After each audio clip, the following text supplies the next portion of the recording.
दोस्तों, काम वासना को लेकर लोगों के मन में तरह तरह के विचार उत्पन्न होते हैं। लोग काम वासना को बुरी नजर से देखते हैं। काम वासना से अगर तुम लड़ोगे तो आत्मघाती हो जाओगे। उससे लड़ो मत, उसे समझो, उससे भागो मत, बल्कि उसके प्रति जागरूक। हमारे मन में आखिर स्त्रियों को देखकर गंदे विचार क्यों आते हैं? क्या हमारे घर में स्त्रियां नहीं होती है?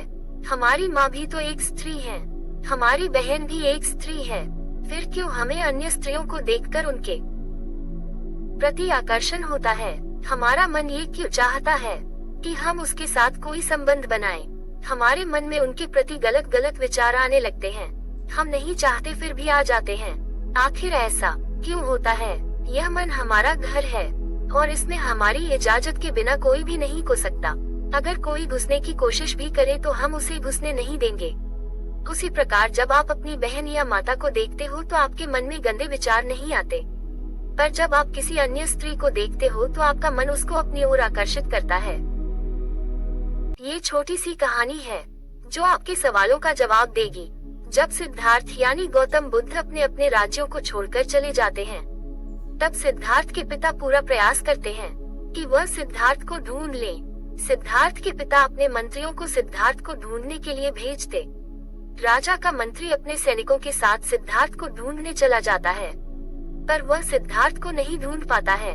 समय बीतता जाता है। सिद्धार्थ के पिता अपने मंत्रियों को कई बार सिद्धार्थ को ढूंढने के लिए भेजते हैं, पर एक बार भी सिद्धार्थ का कोई पता नहीं चलता है और वह कहते हैं ना कि बार बार प्रयास करने पर एक बार तो सफलता मिल ही जाती है।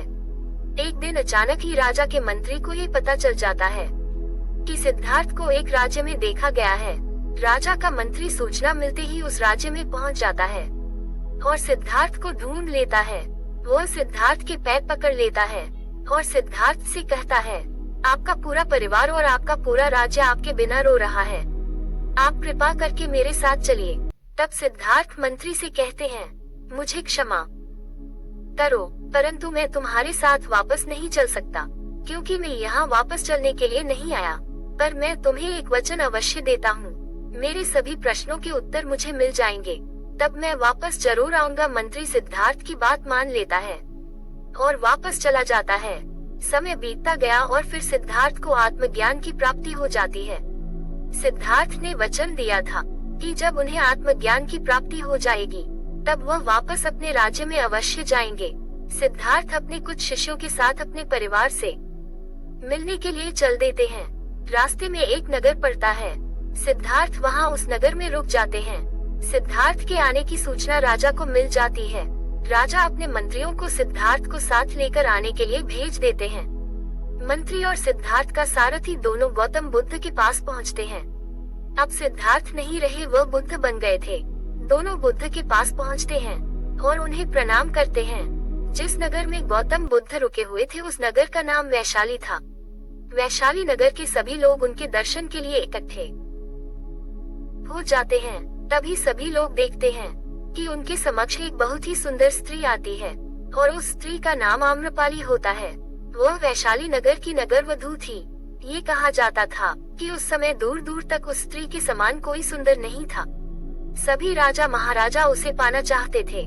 उससे मिलने के लिए, उसे देखने के लिए दूर दूर से लोग आते थे। जैसे ही वह स्त्री सभी लोगों के समक्ष पहुंचती है, तभी सभी लोग उस स्त्री को ही देखते रह जाते हैं। सभी लोगों के चेहरे के हाव भाव बदल जाते हैं, मानो सभी लोगों को उस स्त्री ने अपनी सुंदरता से बांध दिया हो। शिवाय बुद्ध को छोड़कर सभी लोग एकटक उस स्त्री को देखते रहते हैं। वह स्त्री अपने पुत्र के साथ आती है और हाथ जोड़कर गौतम बुद्ध को प्रणाम करती है। वह स्त्री गौतम बुद्ध से कहती है, बुद्ध, आपकी कृपा से हर जीव का कल्याण हुआ है, उनके जीवन का सुधार हुआ है। मैं चाहती हूँ कि आप मेरे पुत्र पर भी कृपा करें। ये बड़ा होकर आपका शिष्य बनना चाहता है, आप इसे अपना आशीर्वाद दें। बुद्ध मुस्कुराते हैं और कहते हैं, अवश्य। वह स्त्री कुछ समय बाद अपने पुत्र को लेकर वहां से चली जाती है। उस स्त्री के जाने के बाद बुद्ध के सभी शिष्य और राजा का मंत्री और सिद्धार्थ का मित्र सभी लोग बुद्ध से पूछते हैं, बुद्ध जी, जब वह स्त्री आई थी तो हम सभी अपने मन पर काबू ना कर पाए और एकटक उस स्त्री को देखने लगे, मानो हमारा रोम रोम उस स्त्री की तरफ आकर्षित हो गया था, पर आपके चेहरे पर तो तनिक भी बदलाव नहीं आया। आप थोड़ा सा भी उसकी तरफ आकर्षित नहीं हुए। ऐसा आपने कैसे किया? क्या आप उस स्त्री की सुंदरता की तरफ तनिक भी आकर्षित नहीं हुए? फिर बुद्ध ने कहा, जिसे तुम सुंदरता कहते हो और तुम उसकी तरफ आकर्षित होते हो, या जिसे तुम क्रूरता कहते हो और जिससे तुम घृणा करते हो, ये दोनों चीजें एक ही है। तुम सभी लोग जिस सुंदरता की तरफ आकर्षित हुए थे, वो ही एक न एक दिन ढल जाएगी। पर जिस सुंदरता की मैं बात कर रहा हूँ, वो अमिट है, वो कभी नहीं मिटेगी। जिस व्यक्ति के लिए कुछ सुंदर नहीं है और कुछ भी कुरूप नहीं है, वो व्यक्ति वास्तविकता को देख पाता है। सुंदरता वह नहीं जो क्षणिक हो, सुंदरता तो सदैव रहती है। मैं चाहता हूँ कि तुम सब लोग अपने मन के अंदर तक पहुँचो, जो तुम सभी के भीतर है। अगर तुम सब उसके अंदर पर रहना सीख गए तो न तो कोई सुंदरता तुम्हें अपनी तरफ आकर्षित करेगी और न ही कोई कुरूपता तुम्हारे अंदर घृणा पैदा करेगी। मैं जानता हूँ कि अब आप सभी का सवाल ये होगा कि उसके अंदर तक कैसे पहुँचा जाए, और मैं आपसे ये कहना चाहता हूँ कि इसका कोई आसान तरीका नहीं है, इसका कोई आसान रास्ता नहीं है, लेकिन आप जरूर वहाँ पहुँच जाओगे। बस आपको लगातार प्रयास करना होगा। आपको खुद के साथ समय बिताना है, आपको खुद को जानना है। आप जिस व्यक्ति के साथ रहते हैं उसके बारे में बहुत कुछ जानते हैं, वैसे ही आप अपने साथ समय बिताओ। अपने आप को जानो। जब तुम अपने आप को जानने लगोगे, तब ये सारे भौतिक सुख तुम्हें छोटे लगने लगेंगे, और फिर एक दिन ऐसा आएगा कि तुम्हारे चाहे बिना तुम्हारे दिमाग में किसी भी प्रकार के विचार नहीं घुस पाएंगे, किसी भी प्रकार के विचार नहीं आएंगे। जब तुम चाहोगे तभी तुम्हारे दिमाग में विचार उठेंगे। फिर बुद्ध से एक शिष्य ने पूछा, गुरुदेव, एक काम वासना हम पर हावी क्यों होती है? क्यों हम सभी स्त्री की ओर आकर्षित होते हैं? बुद्ध ने कहा, काम वासना के हावी होने के कुछ कारण होते हैं। अगर तुम उसे लोगे तो ये कभी भी तुम पर हावी नहीं होगी। सभी शिष्यों ने कहा, गुरुदेव, आप हम सभी को इसके बारे में बताएं। बुद्ध ने कहा, ध्यान से सुनो। तुम्हारे जीवन में किसी स्पष्ट लक्ष्य का न होना इसका एक मुख्य कारण होता है। बुद्ध ने अपने शिष्य से पूछा, क्या तुम अपने काम में व्यस्त रहते हो? तब क्या तुम्हारे मन में गंदे विचार आते हैं? शिष्य ने कहा, नहीं गुरुदेव, जब मैं व्यस्त होता हूँ तो मेरे दिमाग में कोई भी गंदा विचार नहीं आता है। फिर गौतम बुद्ध ने कहा, हमारा दिमाग एक बार में सिर्फ एक ही चीज सोच सकता है, इसीलिए जब हमारे दिमाग में कोई दूसरे विचार चल रहे होंगे तो गंदे विचार आएंगे ही नहीं। अगर हमारे जीवन में कोई बड़ा और स्पष्ट लक्ष्य है और अगर हम उस लक्ष्य के प्रति पूरी तरह समर्पित है, तो हमारे पास कभी इतना समय होगा ही नहीं कि ये फालतू विचार हमारे मन में घर कर सके। और अगर ऐसे विचार कभी उठते भी हैं, तो हमारे मजबूत लक्ष्य के विचार हमारे मन से इन विचारों को निकाल देते हैं। लेकिन असल समस्या तो यह है कि अधिकतर लोगों के पास स्पष्ट लक्ष्य होता ही नहीं है। फिर बुद्ध ने कहा, काम वासना का कारण है इस समाज द्वारा गलत बात पर दबाए जाने की कोशिश करना। लोगों के एक बड़े तबके ने कामुकता को हमेशा से ही बुरी नजर से देखा है। इसका सबसे बड़ा कारण है कि हमने अपने यौन अंगों को शरीर के बाकी अंगों की तरह स्वीकार नहीं किया है, जबकि हमारे यौन अंग भी हमारे बाकी अंगों जैसे कि हाथ, पैर, मुंह आदि के समान ही बस एक अंग है जो अपना काम करते हैं, जिसके लिए प्रकृति ने उन्हें बनाया है। लेकिन हमने इन यौन अंगों को कुछ ज्यादा ही रहस्यमय बना दिया है, और जब कोई चीज रहस्यमय बन जाती है तो उसके प्रति लोगों की एक अलग ही रुचि जागृत होती है, जिसकी वजह से लोग जाने अनजाने में कामवासना के प्रति आकर्षण महसूस करते हैं। फिर बुद्ध ने आगे बताया, जब किसी विचार को दबाने का प्रयास किया जाता है तो वह विचार मजबूती के साथ उभर कर आता है, और यही काम वासना के विचारों के साथ भी किया जाता है।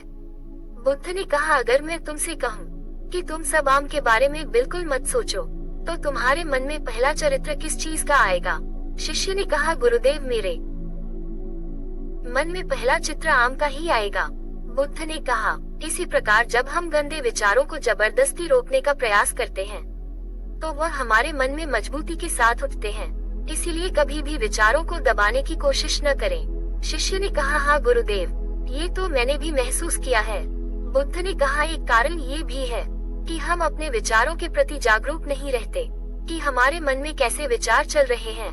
हम इस चीज पर कभी ध्यान ही नहीं देते हैं। हमारे मन में उठने वाले विचारों में एक अनोखी बात ये भी है कि जब हम किसी चीज के बारे में विचार करते हैं तो हमारा मन उसी से संबंधित और भी विचार हमारे सामने रखना शुरू कर देता है, और फिर ऐसे ही हमारे मन में विचारों का एक जाल सा बन जाता है जिसमें हम उलझकर रह जाते हैं। ठीक ऐसा ही अश्लील विचारों के साथ भी होता है। जैसे कि हमें किसी को देखकर अश्लील विचार आया, फिर हमारा मन अपने आप ही इन विचारों का जाल बना देता है, जिसके बारे में सोचकर हम अपनी पूरी ऊर्जा और समय बर्बाद कर देते हैं। इसीलिए पूरी जागरूकता के साथ अपने अंदर उठने वाले विचारों पर ध्यान देना चाहिए। बुद्ध ने कहा, गंदे विचार आने का एक कारण ये भी होता है बुरी सोच और अश्लील विचारों वाले लोगों की संगति करना। क्या होता है कि जब हम सही होते हैं, कामुकता हमारे अंदर नहीं होती है, लेकिन कुछ बुरे लोगों के साथ, कुछ अश्लील लोगों के साथ रहने की वजह से ये हमारे अंदर यह विचार हावी हो जाते हैं। उन्होंने ने कहा, गुरुदेव ये बात तो मैंने खुद भी महसूस की है। फिर बुद्ध ने कहा, तो हमें बुरे लोगों से, अश्लील विचार वाले लोगों से दूरी बनाकर रखनी चाहिए।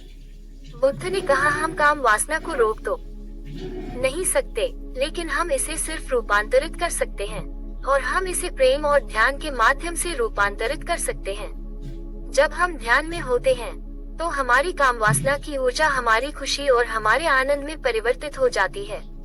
लेकिन ज्यादातर लोग शरीर के आकर्षण को ही प्रेम मानते हैं, जो कि ऊर्जा को व्यर्थ करता है, रूपांतरित नहीं। इस प्रकार गौतम बुद्ध ने लोगों के मन में उठ रहे सभी काम वासना से संबंधित सवालों का जवाब दिया और उन सभी के मन को शांत किया। तो दोस्तों, मुझे उम्मीद है कि आपको इस कहानी से कुछ न कुछ सीखने को मिला होगा। अगर कहानी अच्छा लगा तो चैनल को लाइक, सब्सक्राइब और शेयर जरूर करें। साथ में बेल आइकन को दबाना ना भूलें। धन्यवाद।